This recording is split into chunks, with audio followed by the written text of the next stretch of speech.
I'm delighted, like I said, to be back at the coast. I don't care. I'm here. I love it. I love taking the photographs. I love being out in the ocean and being in the wind and the air, like I said.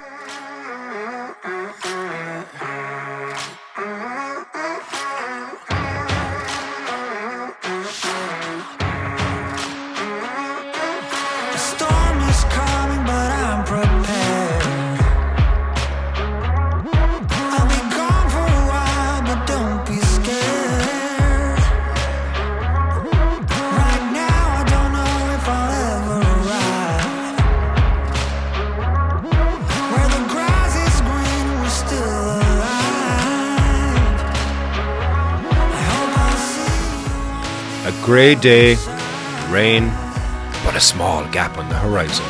Time for me to get in the car and get back to the coast. Into the black hole. Sing for my soul. Through the black hole. It's an absolutely grey day here, but I really don't care because I'm delighted to be able to get back out again and go back to the coastal area, which I love so much from a landscape photography point of view. Don't get me wrong, I love autumn. I've said before it's my favourite time of the year, but with Seascape, it's not really season dependent. The only thing happens in the differences in the summertime, the waves are a lot smaller. In the wintertime, the waves are larger because you get more weather fronts and such like that. But it's not really affected by any colours that you would have because the colour by the coastal line is always going to be nice. So I've come down to the beach and like I say, it's an absolutely grey day. Everything behind you is flat grey, but there was a small bit of a clearing on the coast. Now I'm looking south here, so the sun is going to set behind you. We're here for sunset, by the way, but I've come along here and already I can feel invigorated because I just love the flow of the water, the sound of the waves, the air hitting you and everything else. And I'm going to try and do something today is I'm trying to give you a bit of a bird's eye view really on how I would go about taking a photograph. And I've got the GoPro, as you can see here, it's mounted on my head, so that should give us a bird's eye view in regards to how I take my shots, like I said. So I've positioned myself here. You can probably just see it there on the right hand side of your frame. There's a small bit of a flow of water that's coming out here. The tide is coming in, so where I've positioned myself here is right with that flow of the water. It's leaving some nice shapes and stuff like that in the sand. And I've got the tripod here in the standard height that it normally is, but like I always would take photos, I'm going to now move over. I'm going to use the camera handheld, find the right composition. Once I get that, then I'll change my position of my tripod, lock it down and start taking my shots. So I'll take you on the journey with me and how we take these photos, and I'll show you how I compose that shot. So I'm going to take the camera off here now, and I'm going to step over here to this area that I see, and by using the camera, I'll put it on live view actually so that you can see what I'm looking at.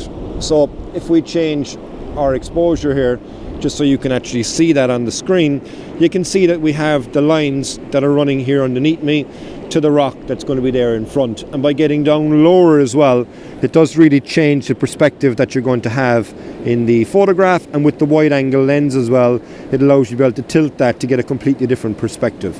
So moving along over here, I'm going to have a look, I think, and I have to be very careful where I stand because once I take a step, that's it pretty much done. But looking at these that are here, there's a nice bit of a groove that's within these themselves. I think that could be a nice photo. Yeah, I'm going to bring the tripod over here, going to get it set up from around about this point anyway, and we'll take a shot now just to make sure. Yeah, and I think I have something I can play with in regards to that. So we're going to move the camera now, move the tripod like I said, and we'll get that first shot, and I'll show you the end result of that first image now. Into the black hole. Sing for my soul. Through the black hole. To make myself whole again. Want the truth or have that's the first shot that I've just taken there now, and it's not really anything amazing, but if we look at the actual detail that we have here, so we're nice and focused here on the rocks. You have got these grooves that are there, but there is a bit of a sheen. So what I'm going to do next is I'm going to put on my polarizer, and I'll show you then the difference that's going to make, like I would have before in the woodlands and stuff like that. But it also works here to take off that sheen and bring out the detail in the grooves that you see underneath me here.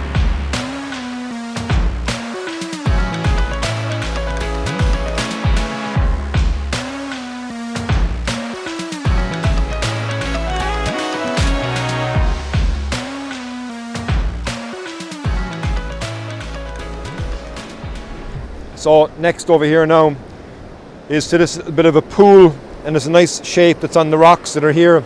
And if I'm to play around and try and compose this photograph, there is a shot there. I know there's a shot there if I can try and find something to create that shot.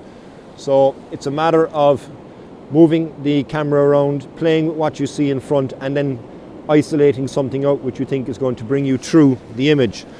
Handy thing as well is to take off any of the screen guides that you have so you can clearly see what the image is going to be like.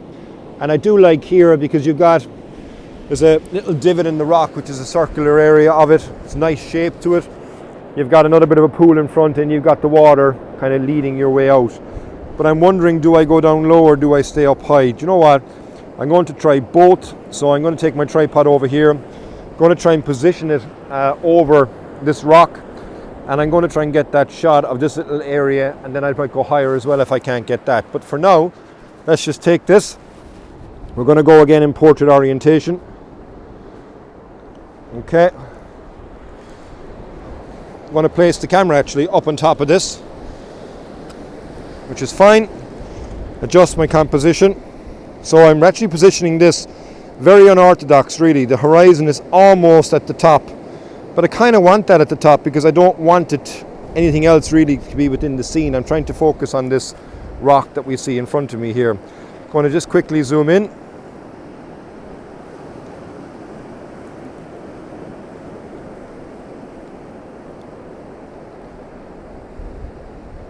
Okay, yeah, that's fine. I take that back out. Bring on my histogram. Okay. And I'm going to focus right on where I want the camera to focus below here. Going to slightly increase the exposure. Do I need to change the polarizer? Actually, as you see here, with the polarizer now off, I'm getting a nice sheen in the center, but if I bring it back here, it removes that sheen. Now, by removing the sheen, it kind of removes the leading line that was created there, but it gives more of a focus, I think, to what I want to actually be within the image. Going to take this shot, it's at f8 right now. And it's telling me that everything is going to be exposed perfectly. There's nothing underexposed, nothing overexposed. I could really go one more step to the right just in case. And we'll focus on here, 2-second timer, and we'll take this shot. Yeah, that's that shot done. I think maybe I'll actually go down lower now to it again here and just really put the camera right next to that pool that's there and see if I can get something different again. Out of exactly the same scene, but just two different perspectives. So I'll check back in again in a moment. I'll show you both these shots here anyway and how they've turned out. And we'll move over to another spot now and try and catch some of the waves that are coming through and try and capture some of the beautiful motion that I love so much about postal photography.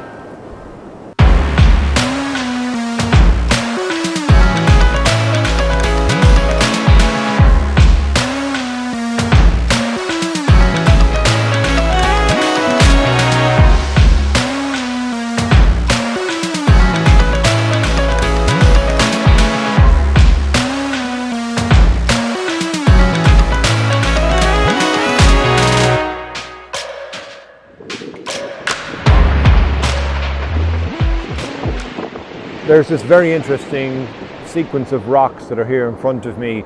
They're leading straight out towards the headland that's there, but towards an area where I think might get a bit of light. And as you can see here now, that the water is starting to come in because the tide is coming in. So I'm going to compose my shot, get everything right really, and then I'm just a matter of waiting for the water to reach here. Hopefully it reaches here by the time the light, if the light hits, or even the time the light disappears. But I'll set the camera up here, and what I'm hoping for is for the water to be coming through these rocks here, which will give a nice bit of motion into the photograph. So we're just going to wait around here, wait for the right conditions anyway. I haven't got that far to go, but we're going to wait for that. And in the meantime, while I'm waiting, I'm just going to breathe in the air and enjoy being back at the coast. Into the black hole. Sing for my soul. Through the black hole.